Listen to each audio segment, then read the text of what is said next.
Hello and welcome to Dealing with Debt. I'm Carol Roberts, your Community Resource Development Agent at the University of Florida IFAS Extension in St. Lucie. Today we're going to talk about how we get in debt, why we need debt, and how to get out of debt when it's become a little bit overwhelming. Some just basically good debt management practices, because with credit use comes debt and we need to know how to get ourselves out of that. So let's get started.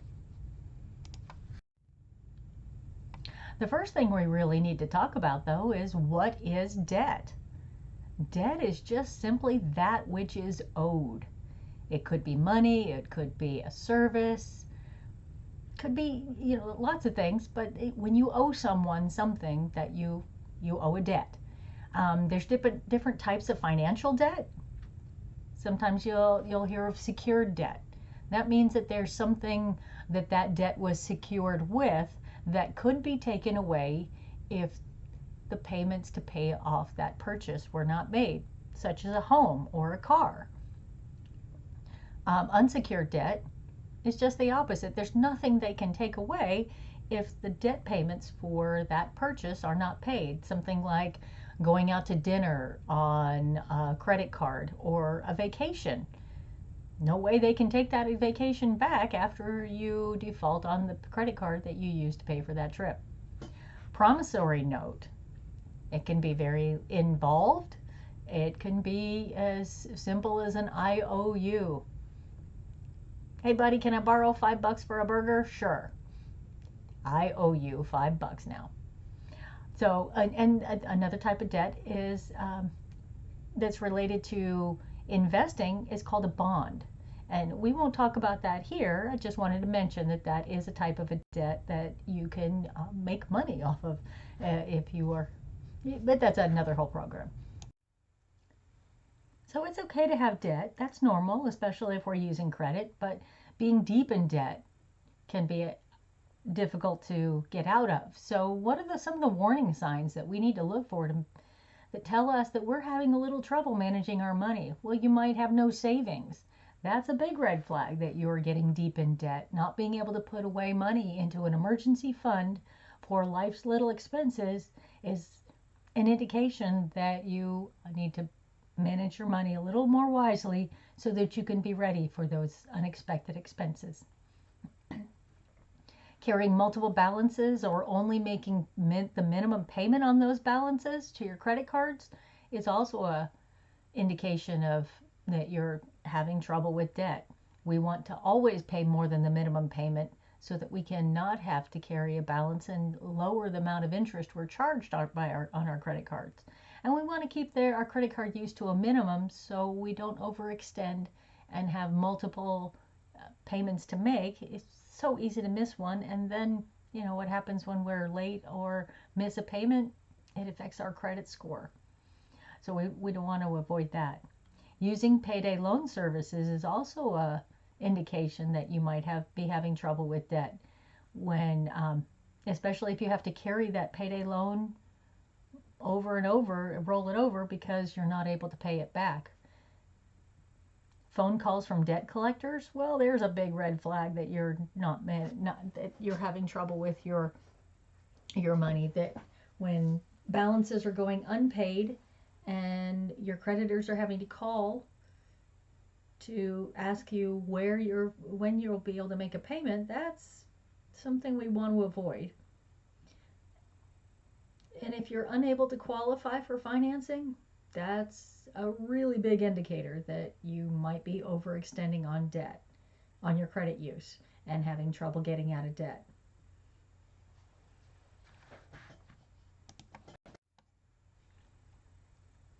So if you're not sure and you're wondering how deep in debt might you be, there's a really nice tool to help you find that out: your credit report. There is one site on the web, annualcreditreport.com, that's provided by the federal government. It gives you access to all 3 major credit bureaus, your credit history with those bureaus. You're allowed to check your credit files with those bureaus once a year for free at annualcreditreport.com.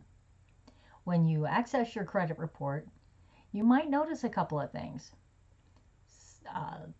Perhaps not all debts are reported by the same credit reporting agency. You want to make sure you access your credit report from all 3 major credit bureaus to make sure they all say the same thing. Some debts that are no longer reported are still owed because your credit report should reflect 7 years of your credit history. And after that 7 years, if there's been no activity, that account has to come off your credit report. However, that doesn't mean that the debt that fell off your credit report is not still owed. It can be. But it's important to check our credit report because actually 2/3 of all credit reports have errors on them. And you don't want your creditors to see misinformation that will prevent them from providing you credit in the future. If you are denied credit, keep in mind you're due a free credit report so you can see why you were denied. So once you access your credit report, you'll see a lot of information in that file. Some of it could be negative credit information. Things like late payments will show on your credit report. If you've been more than 30 days late to a creditor, they document that. Actually, if you've been more than 60 or 90 days late, they also document that. So, and that's the biggest impact to our credit scores is those late payments. So we want to keep those to a minimum or avoid them if we can at all. If you've defaulted on a debt account and it's been charged off, you'll see that information on the original account, and you'll see the debt collection agency that has now owns that debt. Any repossessions, liens, or judgments against you will also show on your credit report, and bankruptcies, if you've had to file bankruptcy, that will show on your credit report for 7 to 10 years, a little bit longer than everything else, but it will be there for your creditors to see. So once you access your credit report, you may see that your credit file is one of those 2/3 that has an error on them. Or there may be something you see that you want to dispute. You don't agree with the report that was provided. Maybe you see an account that you're sure you paid off in full, but it still says there's a balance owed. You have the right to dispute any entry on your credit file. At each of the major credit bureau sites, they have a little link off to the side of your account that says dispute. You can click on that and choose the reason that you're disputing that. Once you dispute the information, the credit bureau has to verify it within 45 days. If they can't show that their information was correct, that entry has to come off of your credit report. If they come back within 45 days and say, yes, we think that's a valid account and all the information's correct, you still have the option to provide a 100-word statement on each of your credit accounts that tells your side of the story. You're eligible to do that. You can find that access to that through annualcreditreport.com and click it, going to each of the major credit bureaus that you have access to through that site. So unfortunately, if you have defaulted on debt, there's some things you need to know going forward so you get the best result possible and you don't get taken advantage of by some of these not so savory debt collection agencies. So the first thing you need to know when you're being contacted by a debt collector is, are they the original creditor, or has your account been sold to someone else? That makes a difference on how they can speak to you.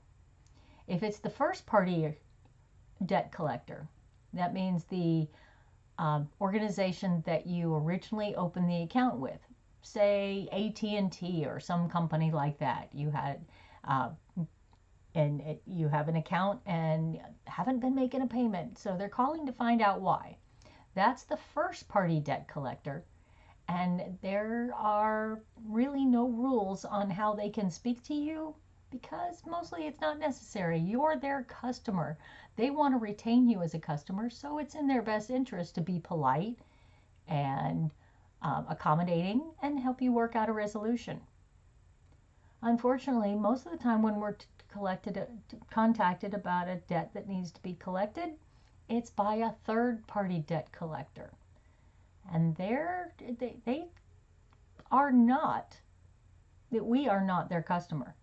And they have in the past tended to not treat people nicely. So our federal government got together and created a thing called the Fair Debt Collection Practices Act that dictates how a debt collection agency can treat people when they're contacting them. So this is why it's important to know who you're being contacted by. Is it a first party or a third party debt collector? Third party debt collectors, you are not their customer. Your creditor, the original creditor, the first party, that's their customer. They make their money by buying your outstanding accounts for pennies on the dollar. And then however much they can collect, that's how they make their money. So they tend to apply aggressive practices that have caused problems in the past for people. So let's look at what a third-party debt collection agency can do and what our options are. The first thing we need to know about debt collection is that there is a statute of limitations on being prosecuted for a debt. This is important because some debt collection agencies have been known to threaten legal prosecution for an outstanding debt when the statute of limitations is actually passed on that account. So it's important to know that under the Fair Debt Collection Practices Act, a debt collector cannot make an empty threat.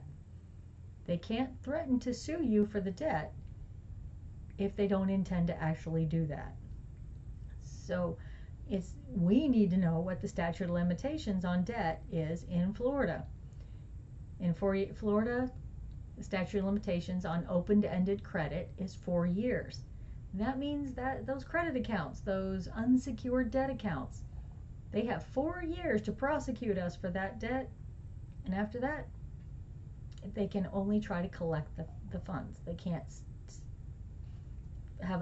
file a legal judgment against us. Statute of limitation on a mortgage or a contract in Florida is 5 years, and 20 years on a judgment or a lien. Very important to note that there is no statute of limitations anywhere in the United States on federal student loans, past due child support, most types of fines, and taxes. Unfortunately, we can always be prosecuted for defaulting on those 4 kinds of expenses.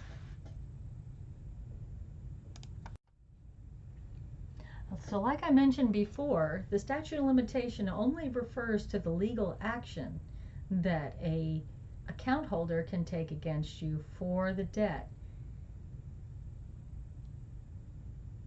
Even after the statute of limitations is up, you can still be contacted by debt collectors attempting to collect on the debt that was owed. And when they do, it's important that you know that you can possibly say things that reset the clock. And resetting the clock means that if you acknowledge that you recognize that debt that they're calling about, they have the ability to update your credit file with a new date of last activity, and in doing so, that account will remain on your account from 7 years of the date of the most recent last activity. So if they called you yesterday about an account that was 6 years old, and you say, yeah, I know, I just don't have the money to pay that, you have just reset the clock. By acknowledging, yeah, I know, that means you recognize that account and they can reset your clock. So if you're contacted about a debt that you are not in a position to pay off, you have the option of saying, I cannot speak to you. I'm not going to tell you to lie and say you don't recognize it. That wouldn't be nice. but you have the option of just not answering their questions at all and saying, I cannot speak to you, send me this information in writing for me to review. That will not reset the clock.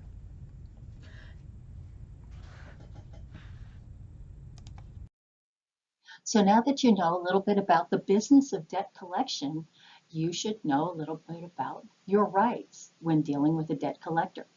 There's a federal act called the Fair Debt Collection Practices Act that spells out exactly how a debt collector should treat you when you are on the phone with them, what they can and cannot do when they're dealing with debtors. So in general, it just states that the collection caller should always treat you in a business-like manner. They should never be intimidating or insulting, and they should call you at the proper times. We'll discuss all that. But this is a business. It's not anything personal, and any kind of direct insults or threatening manner should be avoided at all times. And also, when you are dealing with a debt collector, make sure that you document all the communications that you have with that debt collection agency and representative. Find out, make notes of when they call you, who you spoke to, the details of what they're calling about, how much do you owe, well, who is the original creditor, any actions that they say they're going to take, or any actions you agree to take. Make sure you make a note of that, and any agreements that are made. If you agree to negotiate or settle, or make payments, make sure you have something in writing that states what you are agreeing to, and definitely get the contact information for whoever you're speaking to. And speaking of contact, it's very important to know how a debt collector can contact you. There are several ways, and you want to make sure that they're following the law when they do contact you. So the most common way a debt collector will get a hold of you is by phone. The law says that they cannot contact you more than 7 times in 7 days by phone. And keep in mind that these limits apply per debt, not per debtor. So if you owe more than one outstanding debt, if you have more than one account in collections, each of those debt collection agencies or each of those debts has these limits attached. So they can't contact you more than 7 times in 7 days. However, if they don't reach you, and don't leave a message, well, that doesn't count as a contact, so they can try again. If they do reach you and go, hey, I can't talk right now, call me later, then the next time they call doesn't count as one of those 7 times. Or if they're contacting your attorney because you have let them know that you have someone who's dealing with your debt, working on your debts for you, then when they're working with your attorney, there's a whole different set of laws. So and no more than 7 times in 7 days if they actually reach you.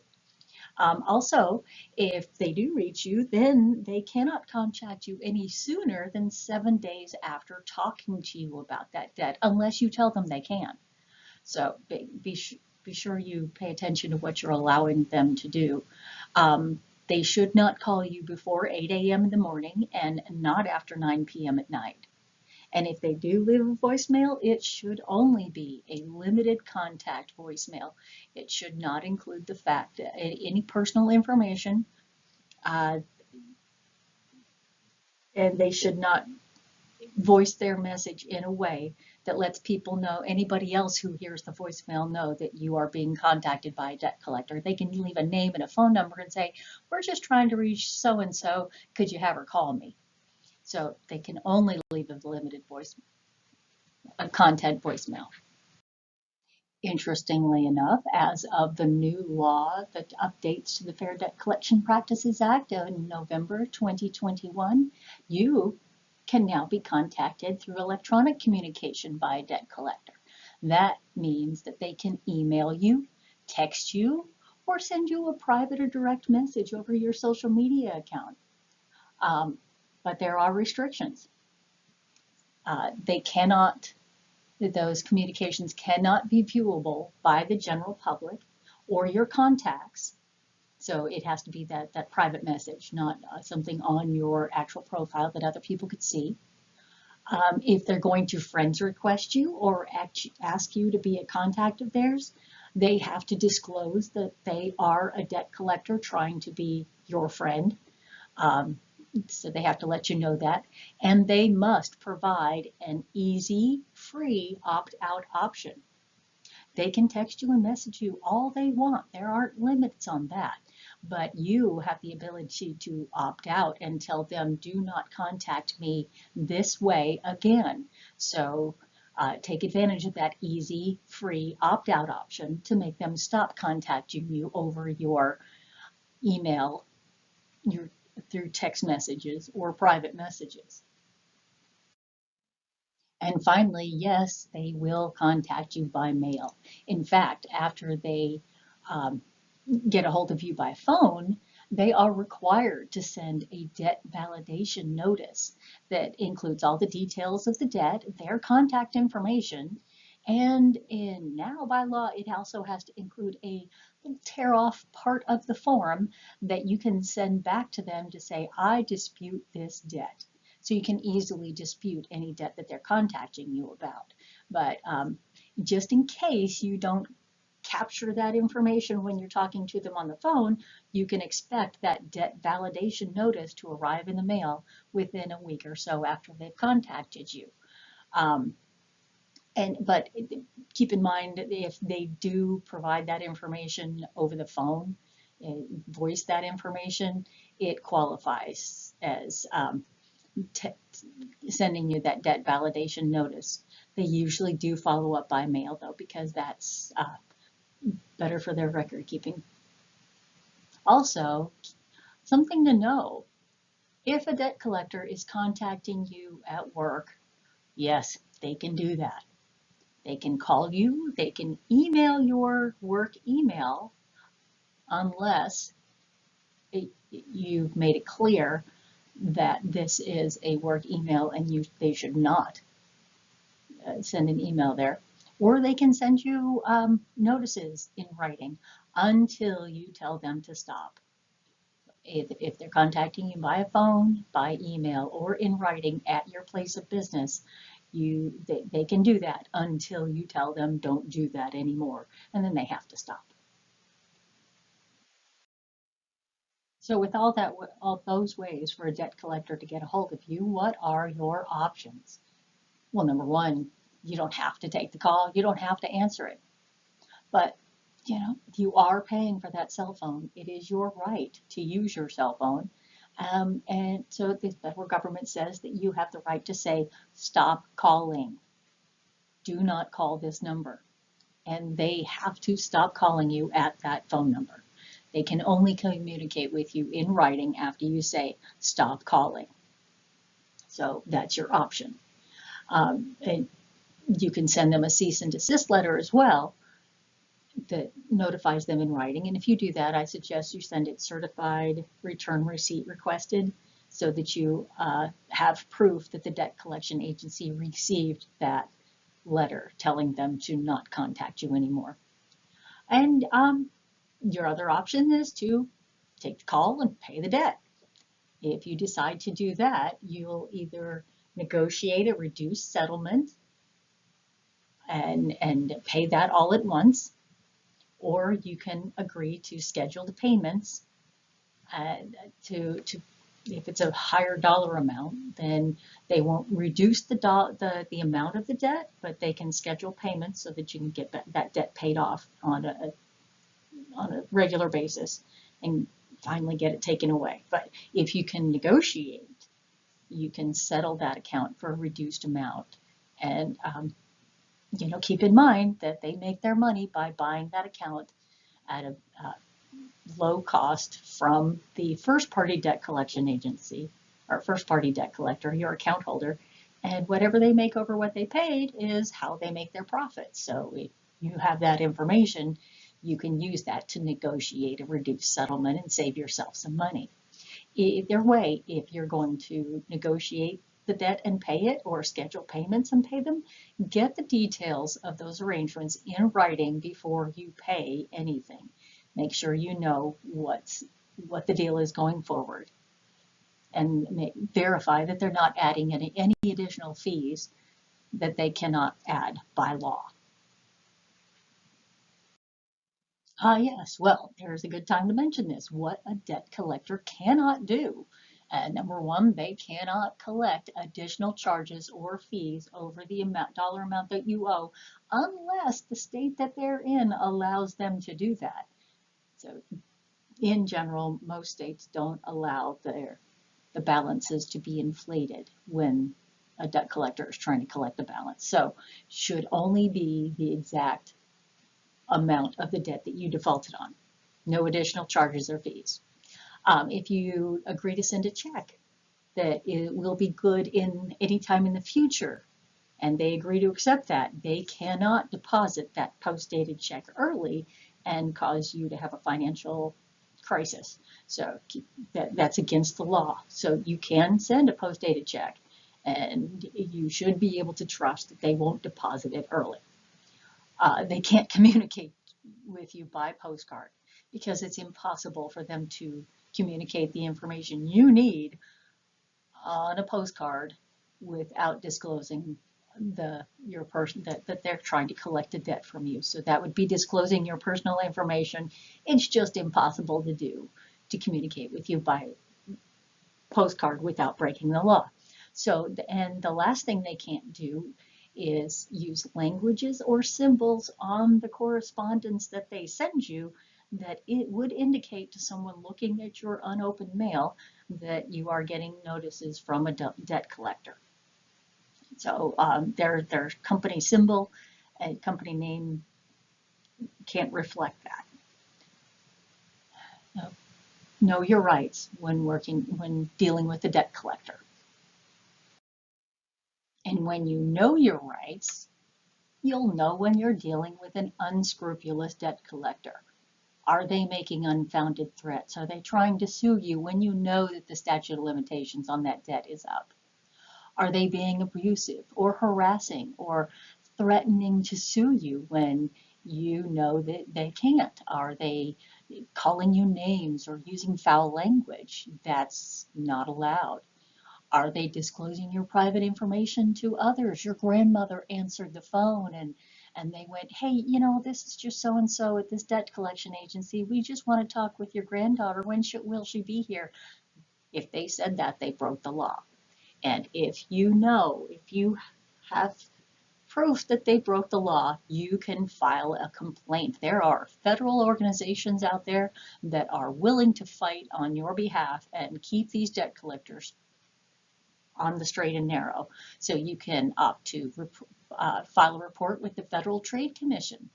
Reportfraud.ftc.gov will take you to the right place on the web, or just Google the FTC, do a search on the web for the Federal Trade Commission, and you can find a phone number for them as well. This Consumer Financial Protection Bureau, another federal organization that protects consumers from these debt collectors. You can reach them online or by calling them at 855-411-CFPB. Oh, how cute, info@CFPB. Or go straight to your state chief financial officer, and you can reach that person at www.flofr.com. or call 800-848-3792 and report that a debt collector broke the law while dealing with you. Also, you have the option to sue for damages. And as the CFPB states, you have 1 year to sue for damages, and if you can prove that this debt collector broke the law when dealing with you, they may in addition to paying fines, they may be required to pay your debt for you. So it's if you have the experience of dealing with an unscrupulous debt collector and file a complaint, it could be work out in your best interest. So do that. And there are nonprofit organizations like this one, the one listed on the screen, National Association of Consumer Advocates, that will sue on your behalf. But remember, you only have 1 year from the incident to file a complaint and have that happen. So if we're being contacted by debt collectors, that is a big red flag. But sometimes we manage our money a little bit better, and we don't have that red flag for us. But we know that we need credit assistance. So we need to get a better handle on our money. You can be proactive and take care of it yourself. Develop a budget. Do your spending plan. That's another video you'll find here in these blogs about how to do a spending plan. Determine how much money you have to pay off those debts, and then contact your creditors. Don't wait for them to call you. Tell them, I'm going to be late on a payment. Can I modify my payment plan? Maybe defer a payment till the end of the loan? Or can we make an adjustment to how much is owed this month and I can make it up next month? But if it's secured debt, maybe it's something you need to consider turning back in or selling to avoid defaulting on the loan for that secured debt.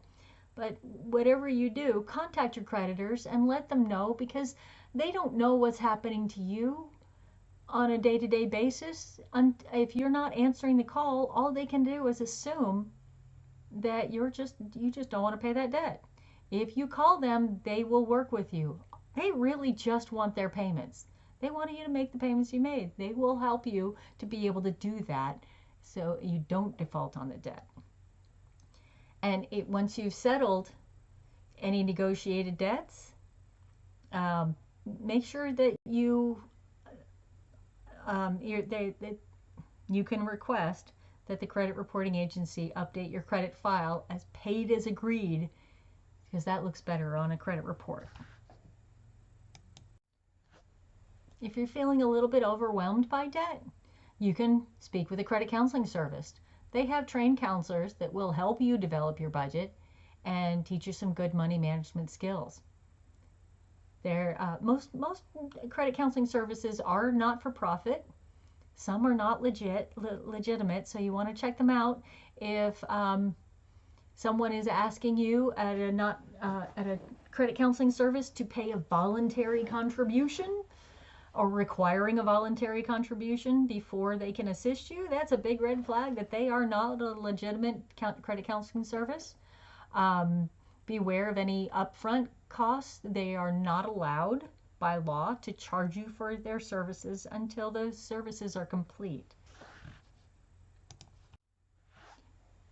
You may work with a credit counselor that suggests a debt management plan.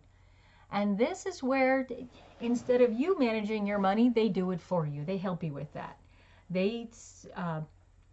You make a monthly deposit to their organization, and they work with your debtors to apply that payment to those debts.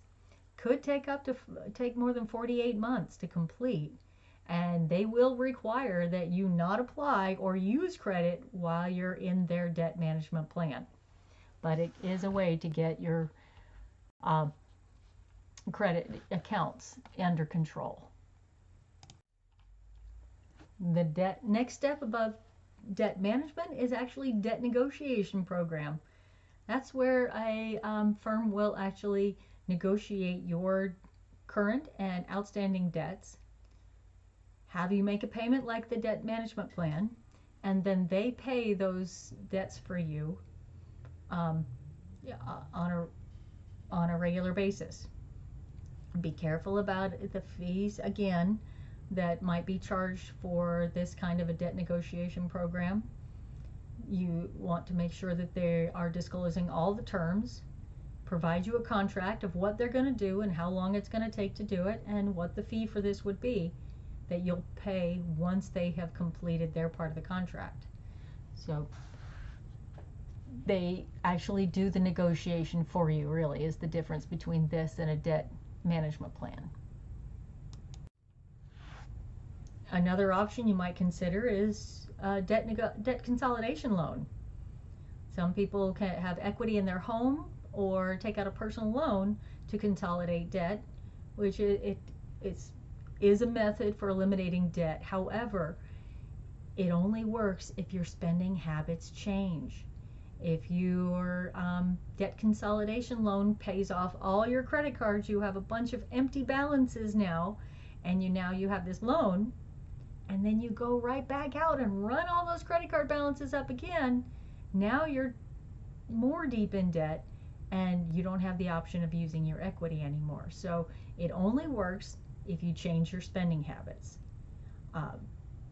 You can get a lower rate on a debt consolidation loan. Sometimes the banks will offer no closing costs for a debt consolidation loan, but realize that if you are deep in debt, you probably won't be getting the best interest rate available because of that debt. So it will cost you some money to pay off that debt, but this can be a way to consolidate all those payments into one balance and get it knocked down. There are tax advantages also, but I would speak to your bank about that and your tax advisor.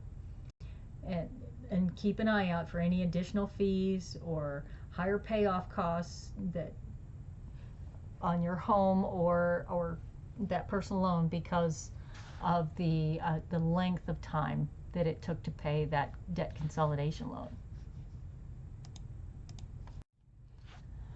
Just some basic information about those credit repair clinics that offer credit counseling and debt management plans. Keep in mind that only accurate information should be on your credit report. If somebody is telling you that accurate information, although negative, can be removed from your credit report, I would take that as a big red flag that they may not be the legitimate credit repair clinic. They have to provide you a written contract and tell you what they're going to do to earn your fee. And I've heard of other credit repair clinics that will suggest creating a whole new credit identity for you to repair your credit. That's also a big red flag if they're going to set you up a whole new credit identity or dispute all the information on your credit report. Those are not recommended practices. Bottom line is, only time and a conscientious effort to repay your debts will improve your credit score. These quick fixes, be wary. There is, however, one quick fix for your credit or debt problems that is legal, but it's a last resort maneuver. When you are so deep in debt that it might take more than 4 years to climb back out of that debt pit, financial advisors will recommend filing for bankruptcy. Most people will be forced into Chapter 13, a reorganization that is basically a court-ordered debt management plan. Some people will qualify for total liquidation. That means that a certain amount of property that you own, one car, one home, you're allowed to keep. Everything else must be sold to pay your creditors, and the remaining debt that you have is discharged. It's much harder to qualify for Chapter 7, and with either Chapter 7 or Chapter 13, there are certain debts that cannot be included in a bankruptcy, such as federal student loans, and the fact that you had to file bankruptcy will stay on your credit report for at least 10 years and impact your credit score for that long. So really, it is a last resort maneuver. So we don't want to end up deep in debt. We have to make sure that we're monitoring our own credit on a regular basis. Review your credit report periodically. Make sure that it has accurate information. Make sure that you know what your creditors are saying about you and how that information might affect you if you are applying for credit in the near future. And make sure you recognize all the accounts so that you can ensure that you have not been a victim of identity theft. Because even someone with a bad or a negative financial history can be a victim of identity theft. Well, that's it. We talked all about debt. Aren't you glad that's over? Well, what we learned today, we talked about good debt versus bad debt. We looked at how to find out how deep in debt we are. We looked at the Fair Debt Collection Practices Act and our rights when dealing with debt collectors. And we finished it off with just looking at the different tools available to us for eliminating those debts. We are glad to know these things, aren't we? And how did we learn it? Well, we learned it from your county extension office. And we're not talking lash extensions, hair extensions, leg extensions, or even an extension cord. We are talking the extension of the land grant system that has been around for more than 100 years, providing adult education across the nation. You have an extension office in every state in the nation. In Florida, we're lucky to have an extension office in all 67 counties. You can go there to get face-to-face information, lots of resources, and we do this well. University of Florida teaches its extension agents to provide quality, research-based, non-biased information that helps you make better decisions, and we're here for you. Call your local extension office. Watch for the next series of videos and webinars that are going to help you make better decisions, and take advantage of your extension service. Your federal tax dollars pay for it, so if you're not using your extension resources, you're leaving money on the table. Thanks and have a great day.